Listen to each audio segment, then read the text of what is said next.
Today, I want to pay tribute to the immense courage of the Ukrainian people and extend our heartfelt condolences for the losses you have suffered. Russia stands condemned for its full-scale brutal invasion and unrelenting attacks, including on civilians and infrastructure. Australia is supporting Ukraine with $960 million of military and humanitarian assistance. Ukrainians are fighting not just for their homeland, they're also defending the fundamental principles that underpin a stable, peaceful and prosperous world. Australia stands in solidarity with our international partners and the people of Ukraine. Slava Ukraini.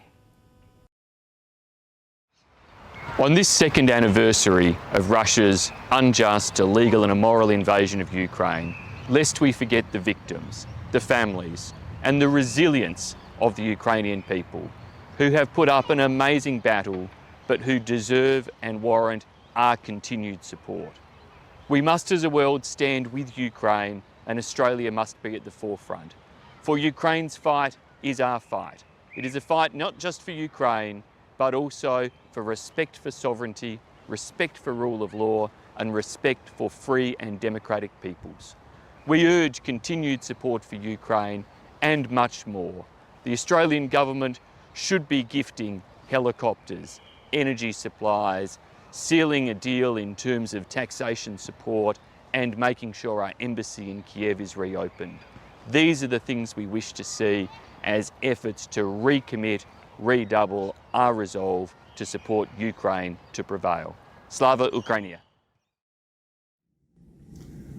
I vividly remember back in 2014, during the Russian dictator's first invasion of Ukraine, how 38 Australians were butchered in cold blood when a Russian missile battery brought down Malaysian Airlines flight MH17.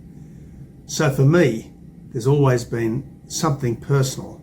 And for most Australians, I think there's always been a great commitment to Ukraine's fight for national freedom and survival.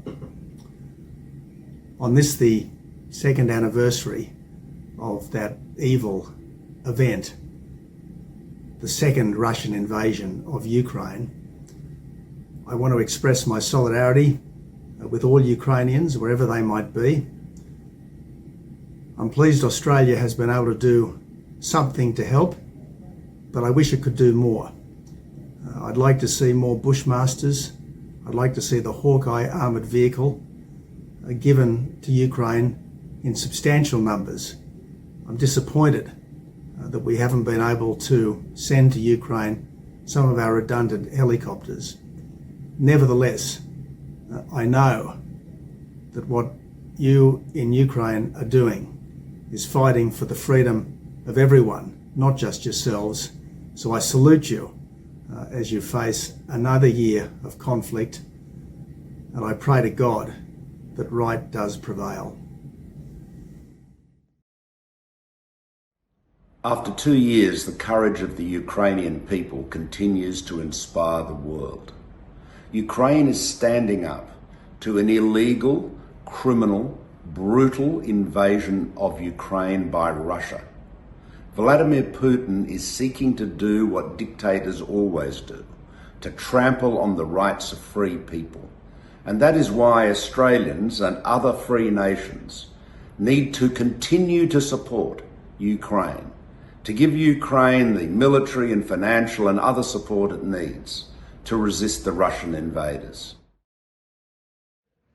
It's 2 years since Putin launched his appalling invasion of Ukraine, and I am as convinced as ever that Ukraine is going to win and repel this evil act of aggression. And all it requires is for everybody to remain patient and to continue to support the heroic people of Ukraine and the heroic armed forces of Ukraine, because they're fighting for freedom, not just in their own wonderful country, they're fighting for freedom everywhere. So Slava Ukraini. 2 years ago, war returned to Europe. Many in the West finally awoke from the naive dream of the end of history. The cruel reality of a return of history hit home as Russian troops poured across Ukraine's border. Russia's invasion was illegal, it was immoral, and it was abominable. It was unprovoked, unjust and unacceptable. It was a reminder that the days of despots are not gone, that the age of autocrats is not behind us. Putin expected a quick victory. He thought the people of Ukraine would swiftly surrender, and his appetite would have only grown with territorial eating. But Putin miscalculated. He underestimated. He was wrong. For the people of Ukraine did not acquiesce, they resisted. They did not lay down their arms, they took aim. They did not cower in fear, they fought back with courage. The Churchillian President Zelensky reflected that on the 24th of February 2022, Ukrainians made a choice. Not a white flag, but a blue and yellow flag. And in the past 2 years, we've heard their stories. Stories of Ukrainian defiance and stoicism, of bravery and resolve, of triumph and sacrifice. President Zelensky has said that evil can overcome any distance and any barriers, and that the military assistance provided to Ukraine is not charity. It's an investment in global security and democracy. Ukrainians are not just fighting for their freedom, they're on the front line of the battle for civilization itself. Ukraine still needs our help. Australia and all those countries who believe in law and liberty, in sovereignty and security, in peace and prosperity, must continue to provide that help to Ukraine. It's not enough to say that we stand with Ukraine through our words. We must show that we stand with Ukraine through our deeds.